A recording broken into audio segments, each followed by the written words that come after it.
দিন যত যাচ্ছে তত শক্তিশালী হচ্ছে।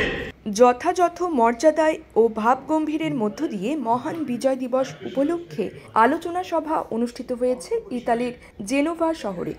শুরুতেই কোরআন থেকে তেলাওয়াত, জাতীয় সঙ্গীত ও দেশাত্মবোধের দলীয় সঙ্গীতের মধ্য দিয়ে শুরু করা হয় আলোচনা সভা। সভায় সকল শহীদদের স্মরণে 1 মিনিট নীরবতা পালন করে উপস্থিত সকলে।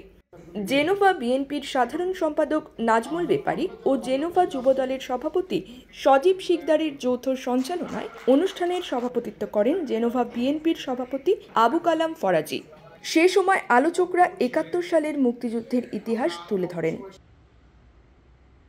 আলোচনা সভায় উপস্থিত ছিলেন সাংগঠনিক সম্পাদক আবু সাইম, মুকুল সর্দার, নয়ন ভুইয়া ও সাবেক ছাত্রদলের অর্গানাইজেশনের প্রধান সমন্বয়ক সবুজ ঢালি, রুহুল আমিন, সুলতান মাহমুদ, রুবেল খান, দেলোয়ার হোসেন, আহসান হাবিব, শাহিন দর্জি সহ আরো অনেকে।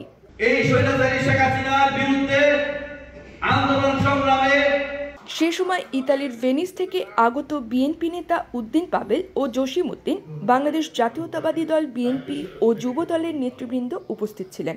বক্তারা মহান বিজয় দিবসের তাৎপর্য ও স্বাধীনতার সার্বভৌম রক্ষায় শহীদ প্রেসিডেন্ট জিয়াউর রহমানের ভূমিকা নিয়ে আলোচনা করেন।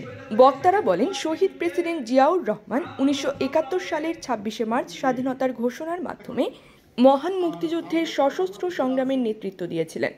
তার নেতৃত্বের ফলে আজ আমরা 16 ডিসেম্বর মহান বিজয় দিবস অর্জন করতে পেরেছি।